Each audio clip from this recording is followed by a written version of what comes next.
Assalamualaikum warahmatullahi wabarakatuh.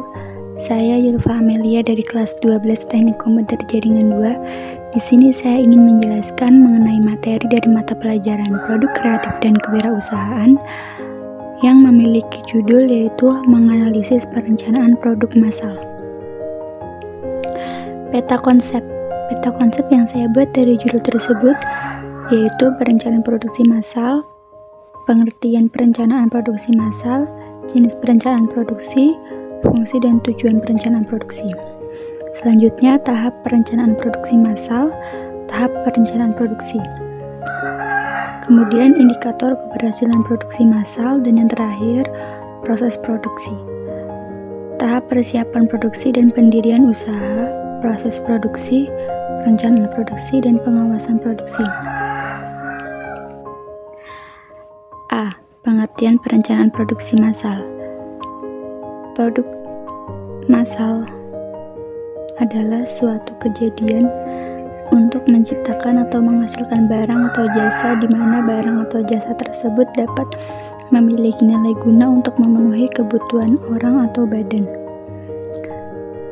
Produk massal juga memiliki beberapa ciri-ciri utama, yaitu 1. Adanya standar yang jelas dalam proses produksi, memiliki mesin yang bisa memproduksi barang secara terus-menerus dan dalam jumlah yang banyak. 3. Semua alur produksi bisa berjalan dengan seimbang. 4. Waktu produksi relatif singkat. 5. Dalam penggunaan bahan baku sudah berjalan secara otomatis. 6. Kemudahan dalam kontrol produksi. Dengan adanya produksi massal, maka diharapkan dapat meningkatkan produksi dengan waktu siklus produksi yang lebih sedikit. Namun, produksi massal memiliki keterbatasan, diantaranya membutuhkan nilai investasi yang lebih besar karena harus menanggung seluruh biaya produksi yang besar dan penawaran mesin produksi. Selain itu, karena lebih fokus pada jumlah produksi massal, tidak menawarkan variasi yang banyak. Hal ini menjadi masalah ketika dihadapkan dengan selera customer yang berbeda-beda. Meskipun hal ini bisa diatasi dengan menambahkan kustomisasi di luar jalur produksi seperti varian, warna, aksesoris, dan sebagainya. Kustomisasi adalah kemampuan untuk menawarkan produk atau jasa yang disesuaikan secara individu dengan menggunakan sumber daya produksi yang sama, seperti mass production.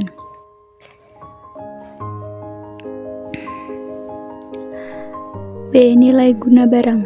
Nilai guna barang adalah sebuah nilai atau manfaat yang diperoleh dari penggunaannya, baik bersifat nyata atau tidak nyata.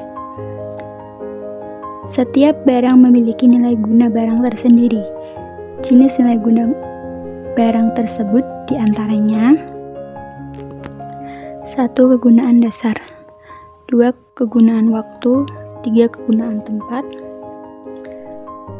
4. Kegunaan bentuk, 5. Kegunaan pelayanan, dan 6. Kegunaan milik. 2. Jenis perencanaan produksi.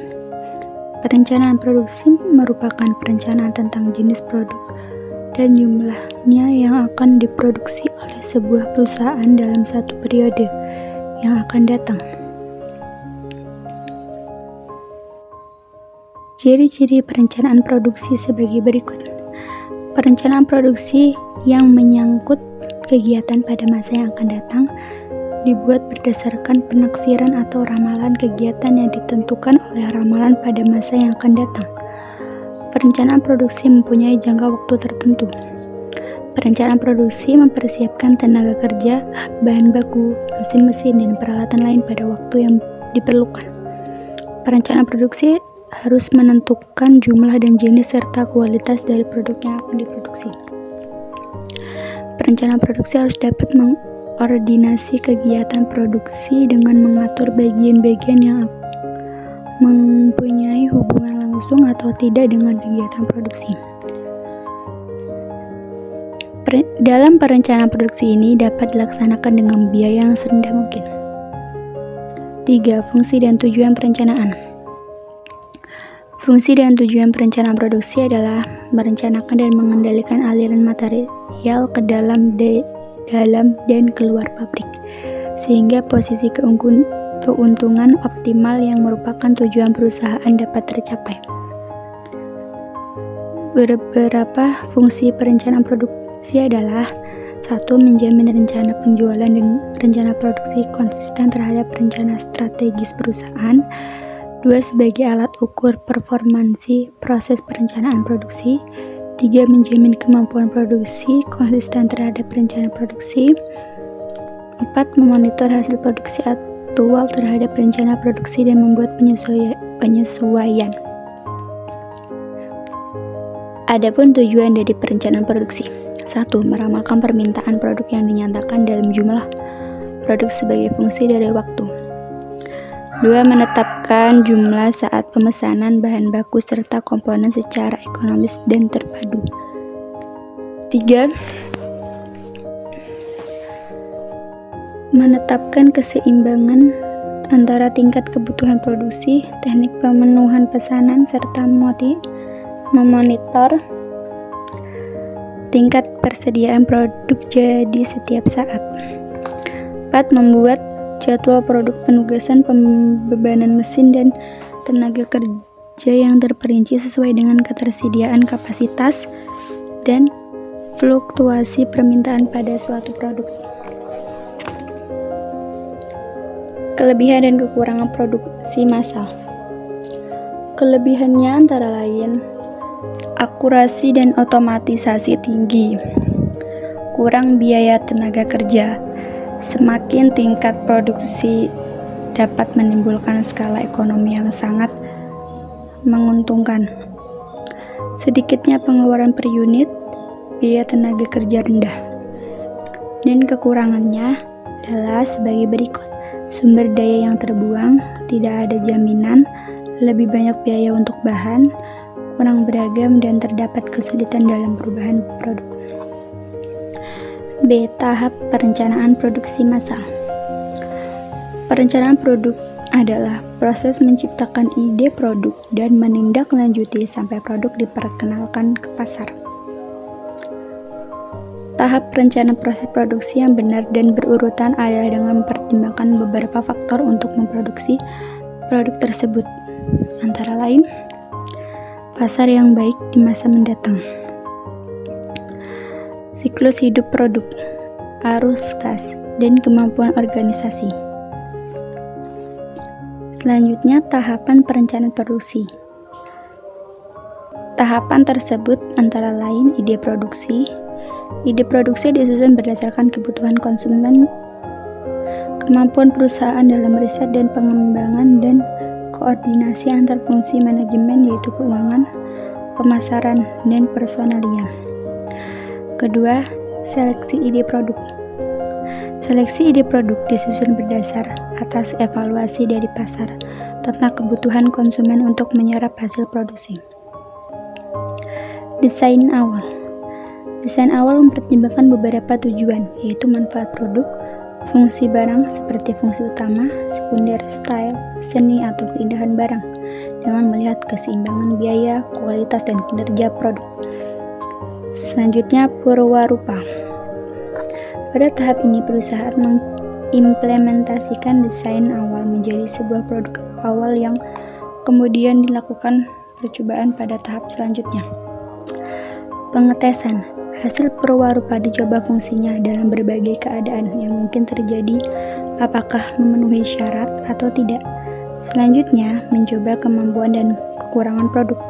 Kemudian dicari kelemahan dan dianalisis estetikanya. Desain akhir. Pada tahap ini, produk disempurnakan sesuai dengan hasil uji yang telah dilakukan berdasarkan hasil dari tahap pengetesan.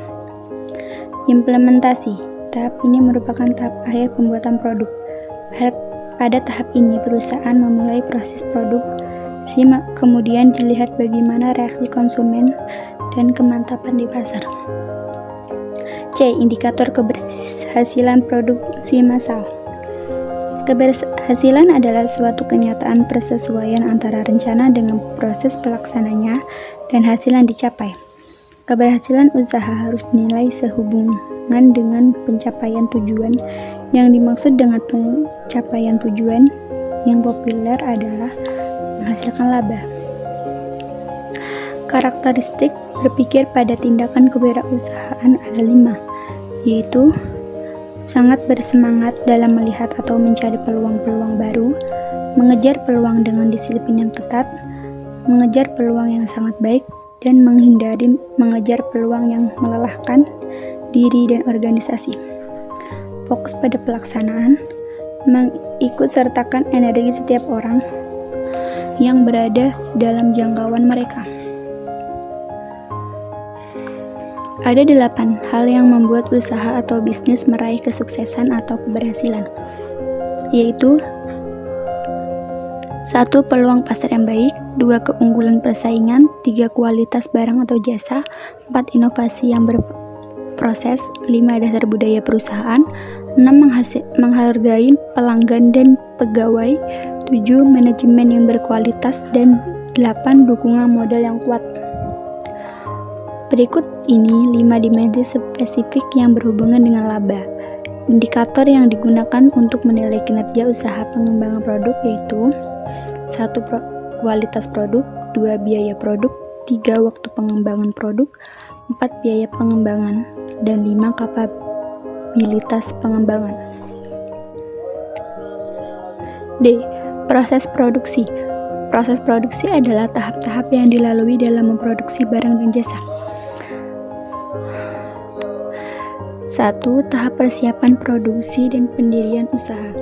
Sebelum masuk tahap produksi, terdapat beberapa persiapan untuk menciptakan sistem manajemen yang efektif dan efisien. Antara lain, A. Survei pasar dilakukan untuk mencari tempat pemesanan bahan pengemas yang paling murah dan bisa mensuplai secara kontinu. B. Pembuatan desain produk dilakukan dengan membuat desain kemasan yang menarik dan unik serta menentukan harga setiap menu, paket makanan, dan minuman.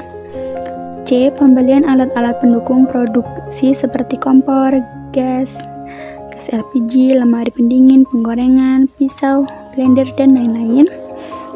D. Rancangan sistem produksi dilakukan dengan pembuatan jadwal produksi, perancangan tata letak alat produksi, dan sistem penyimpangan produk agar proses produksi dapat berjalan secara efektif dan efisien. E. Pemesanan bahan baku dan bahan pengemas dilakukan setelah melakukan survei pasar dan dilakukan kontinu sesuai dengan jadwal produksi.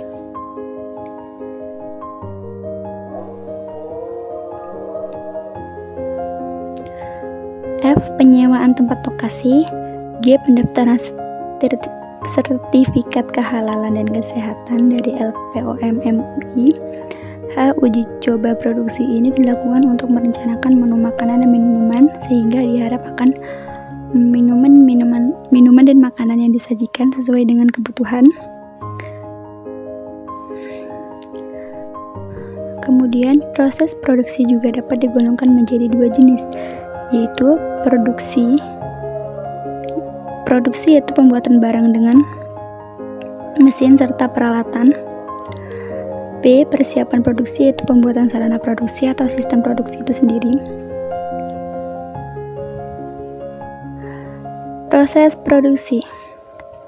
Dilihat dari cara proses produksi dapat digolongkan menjadi 4 macam, yaitu A. Proses produksi pendek, proses produksi panjang, C. Proses produksi kontinu, dan D. Proses produksi perselingan. 3. Perencanaan produksi. Perencanaan produksi adalah kegiatan praproduksi, yaitu menentukan persyaratan manufaktur seperti tenaga kerja, material, mesin, dan proses-proses perolehan dan pengaturan semua fasilitas yang diperlukan produksi. A. Tujuan dan perencanaan produksi. 1. Untuk memastikan kuantitas dan kualitas yang tepat dari bahan baku peralatan yang tersedia selama masa produksi. 2. Untuk pemanfaatan kapasitas sesuai dengan ramalan permintaan. B. Manfaat perencanaan produksi. 1. Organisasi atau perusahaan dapat mengirimkan produk secara teratur dan tepat waktu sesuai dengan yang dibutuhkan pelanggan. Pemasok mendapatkan informasi lebih awal tentang kebutuhan bahan baku dan bahan penolong sehingga mengurangi investasi dalam persediaan.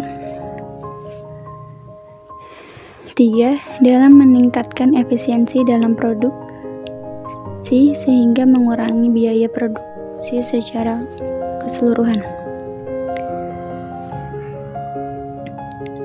4. Pengawasan produksi. Pengawasan atau pengendalian produksi adalah kegiatan untuk memastikan semua sumber daya yang direncanakan telah digunakan sesuai dengan kebutuhan yang direncanakan.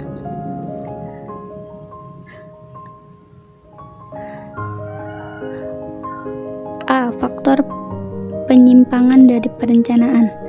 1. Tidak tersedianya bahan baku maupun bahan penolong. 2. Terjadinya kerusakan mesin, peralatan kerja, maupun fasilitas produksi lainnya. 3. Perubahan permintaan. 4. Ketidakhadiran pekerja. 5. Kurangnya koordinasi dan komunikasi antara unit kerja atau pemasok. B. Manfaat dari pengawasan produksi. 1. Memastikan kelancaran sesuai aliran proses produksi. 2. Memastikan penghematan biaya produksi sehingga dapat meningkatkan laba perusahaan. 3. Mengendalikan sumber daya. 4. Mempertahankan standar kualitas melalui siklus hidup produksi. Pengawasan produksi tergantung pada faktor-faktor berikut ini. 1. Sifat produksi. 2. Sifat operasi. Dan 3. Ukuran operasi. Sekian dari saya. Mohon maaf apabila ada kesalahan dalam pengucapan kata. Saya akhiri. Wassalamualaikum warahmatullahi wabarakatuh.